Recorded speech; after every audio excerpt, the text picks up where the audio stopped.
Hello dear students, this is your SST worksheet number 20 that you have to submit on 7th December. यानी आपको कल ये worksheet submit करनी है. The worksheet is again from the chapter air. So when water evaporate, जब भी water evaporate होता है लैंड से या वाटर बॉडी से, मीन्स रिवर्स, लेक से, तो वो किस में कन्वर्ट हो जाता है? वाटर वेपर्स में.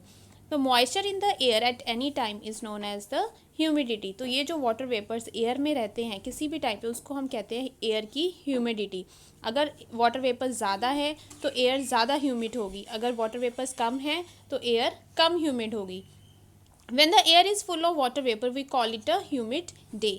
तो जब वाटर वेपर बहुत ज़्यादा होते हैं, जैसे रेनी सीजन में वाटर वेपर ज़्यादा होते हैं, तो हम कहते हैं कि जो दिन है वो बहुत ह्यूमिड है. As the air gets warmer, its capacity to hold the water vapor increases, so it becomes more and more humid. तो जब भी एयर ज़्यादा वार्म होती है, उसकी जो वाटर वेपर को पकड़ने की कैपेसिटी होती है, जो उसके जो होल्डिंग कैपेसिटी है वाटर वेपर्स को अपने अंदर लेने की, वो ज़्यादा हो जाती है. On a humid day clothes take longer to dry. अब जब पहले से ही एयर में वाटर वेपर हैं तो हमारे जो क्लोथ्स हैं वो बहुत टाइम लेते हैं सूखने में. क्यों? क्योंकि जो वाटर है वो कम इवेपोरेट हो पाता है, क्योंकि एयर में पहले से ही बहुत सारे वाटर वेपर्स होते हैं और हमारा जो पसीना है वो भी जल्दी नहीं सूखता. सो इससे हमें क्या फील होता है? We feel uncomfortable. Then is types of rainfall. So here 3 types of rainfall is given. First is conventional rainfall, second is cyclonic rainfall जो साइक्लोन की वजह से आती है, and third is relief rainfall, means जैसी भी टोपोग्राफिक होगी उस तरह की rainfall. So when the water vapour rises, जब वाटर वेपर ऊपर राइज कर जाते हैं तो वो ठंडे होके चेंज हो जाते हैं इनटू ड्रॉपलेट्स ऑफ वाटर में, और clouds are just masses of such water droplets. और जब वाटर वेपर्स चेंज होके ऊपर जाते हैं, ठंडे होते हैं, तो वो पानी के ड्रॉप्स बना लेते हैं, और पानी के ड्रॉप्स इकट्ठे होकर क्या बना लेते हैं? क्लाउड्स. और जब क्लाउड्स में पानी बहुत ज़्यादा इकट्ठा हो जाता है तो वो वापस बारिश की फॉर्म में, प्रेसिपिटेशन की फॉर्म में वापस अर्थ पर आ जाता है, और इसे हम कहते हैं water cycle. So jet planes flying in the sky leave a white trail behind them. The moisture from their engine condenses. तो जब जेट प्लेन्स फ्लाई करते हैं स्काई में, आपने देखा होगा उनके पीछे एक वाइट लाइन बन जाती है. तो ये जो मॉइस्चर है वो कहाँ से आ रहा है? उनके इंजन से कंडेंस होके आ रहा है. We see trails of this condense moisture for some time where there is no air movement to disturb it. तो क्योंकि ऊपर एयर मूवमेंट बहुत कम होती है तो इसलिए हमें वो ईजिली दिखाई देती है line. Precipitation that comes down to earth in the form of liquid is called rain. बारिश, पानी की बूंदों की फॉर्म में जब बारिश हो रही है उसे हम क्या कह रहे हैं? रेन. और ज़्यादातर जो हमारा ग्राउंड वाटर है वो हमें रेन से ही मिलता है. और plants help preserve water. Plants help करते हैं पानी, अपनी जड़ों से पानी को पकड़ के रखते हैं, उसको एब्जॉर्ब करते हैं सॉइल में. और when trees on hill sides are cut, rain water flows down the bare mountains and can cause flooding to low lying areas. और कई बार बहुत ज़्यादा बारिश होने से जो नीचे के एरियाज हैं उनमें फ्लड्स भी आ जाते हैं. Rainfall is very important for the survival of plants and animals. It brings fresh water to the earth's surface.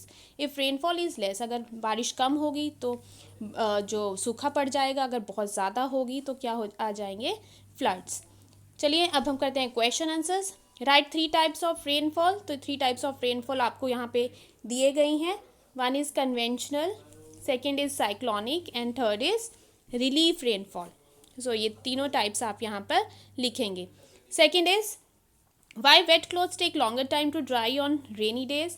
जो wet clothes हैं वो ज़्यादा टाइम क्यों लेते हैं सूखने के लिए? Because on rainy day there is lot of moisture in air. So इसलिए हमारे जो clothes हैं वो ज़्यादा टाइम रहते हैं. Because clothes take longer to dry and sweat from our body does not evaporate easily. Because आप इसका आंसर लिख ही लीजिए. Because on rainy day the air is very humid. Because on rainy day the air is very humid. ये आपका second question का answer है. The air is very much humid. According to you, which month receive most of the rainfall in Delhi? तो सबसे ज़्यादा rainfall Delhi में कब आती है? आपको ही पता है, जुलाई अगस्त के मंथ्स में सबसे ज़्यादा रेनफॉल होती है तो आप लिखेंगे जुलाई और अगस्त। Fourth question is explain any important incident experienced by you during rainy days.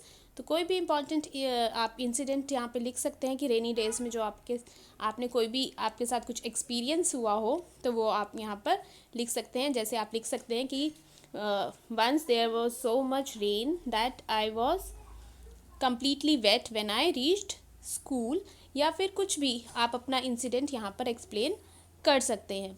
तो और एक यहाँ पर आपको ये दिया हुआ है, do you know other forms of precipitation. Rainfall तो हमने पढ़ लिया, और कौन सा होता है, स्नो, स्लीट एंड हेल, ओले पड़ना या फिर स्नो पड़ना, ये भी एक प्रेसिपिटेशन की फॉर्म्स है। तो ये थी आपकी एसएसटी की वर्कशीट। आई होप आपको ये अच्छे से समझ आई है। सो प्लीज़ चैनल को लाइक, शेयर एंड सब्सक्राइब ज़रूर करें। Thank you.